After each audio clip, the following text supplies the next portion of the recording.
Assalamualaikum warahmatullahi wabarakatuh. Perkenalkan, kami dari kelompok 6A akan mempresentasikan hasil PPT kami yang berjudul Kemagnetan dan Induksi Elektromagnetik. Pengertian magnet.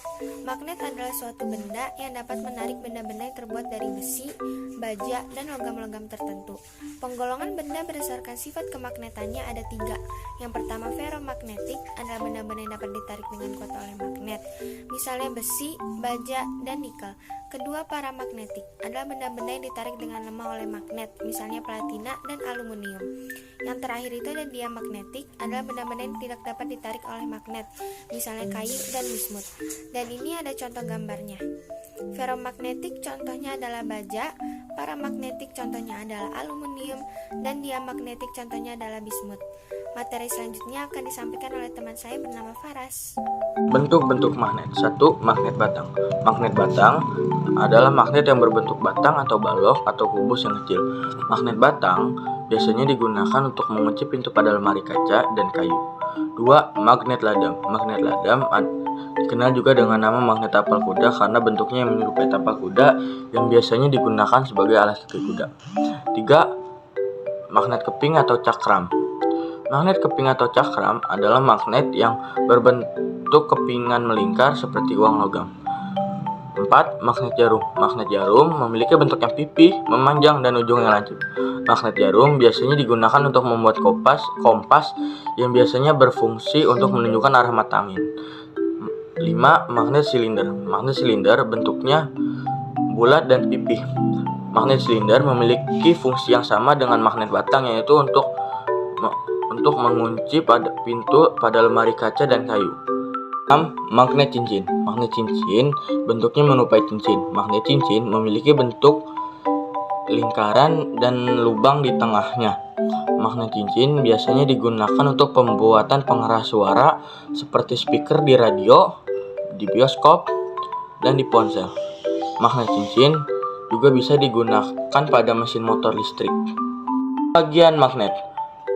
Magnet dibedakan menjadi 2 macam, yaitu magnet alam dan magnet buatan. Magnet alam merupakan salah satu jenis magnet yang sudah memiliki sifat kemagnetan secara alami, yang artinya tidak ada campur tangan oleh manusia. Contohnya Gunung Ida di Magnesia yang bisa menarik sebuah benda-benda di sekitarnya. Selanjutnya akan dilanjutkan oleh teman saya. Magnet buatan terbagi menjadi 2 jenis, yaitu magnet buatan bersifat permanen atau tetap dan magnet buatan bersifat sementara.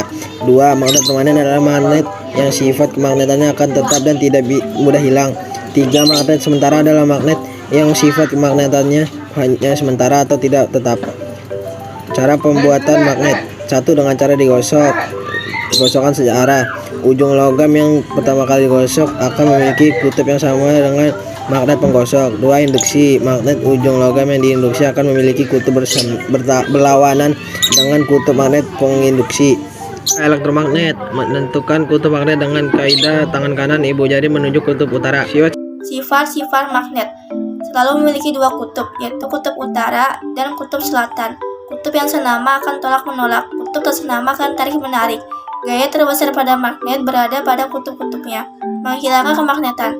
1. Dipanaskan. Pemanasan menyebabkan perubahan susunan magnet elementer. Akibat pemanasan, magnet elementer menjadi tidak teratur dan tidak searah. 2. Dipukul berulang-ulang, menyebabkan perubahan susunan magnet elementer utara. 3. Dialiri arus bolak-balik atau AC. Perubahan arus listrik memengaruhi letak dan arah magnet elementer. Apabila letak dan arah magnet elementer berubah-ubah, sifat kemagnetan akan hilang. Magnetan bumi. Bumi merupakan magnet raksasa. Kutub utara magnet bumi berada di sekitar kutub selatan bumi, sedangkan kutub selatan magnet bumi berada di sekitar kutub utara bumi. Sudut inklinasi adalah sudut yang dibentuk oleh kutub utara selatan jarum kompas terhadap arah utara dan selatan bumi. Sudut inklinasi adalah sudut yang dibentuk oleh jarum kompas terhadap permukaan bumi. Medan magnetik. Medan magnetik adalah ruang di sekitar magnet yang masih mempunyai pengaruh magnetik jika ada benda lain diletakkan di ruang tersebut. Elektromagnet. Elektromagnet adalah magnet yang terjadi karena aliran listrik pada kumparan berinti besi. Materi selanjutnya akan dibacakan oleh teman saya. Konsep gaya magnet, penerapan elektromagnet dalam kehidupan sehari-hari, contohnya 1. Bel listrik sederhana, 2. saklar, 3. telepon kabel, dan 4. struktur sederhana relay. Gaya pada penghantar berarus listrik, penghantar yang berada di dalam medan magnet akan bergerak bila dialiri arus listrik. Besarnya gaya ini bergantung pada 1. kuatnya arus listrik, 2. kuat medan magnet, 3. panjang penghantar. Kelebihan elektromagnet dibanding magnet permanen. 1. Sifat kemagnetannya dapat diperbesar dengan cara memperbanyak jumlah lilitan atau memperbesar arus listrik. 2. Sifat kemagnetannya dapat dihilangkan dengan cara memutuskan arus listrik dan dapat ditimbulkan kembali dengan cara menyambungkan arus listrik. 3. Kutub-kutub magnetnya dapat ditukar dengan cara mengubah arah arus listrik. Sekian presentasi dari kelompok saya. Bila ada tutur kata yang salah, mohon dimaafkan. Terima kasih dan sampai jumpa.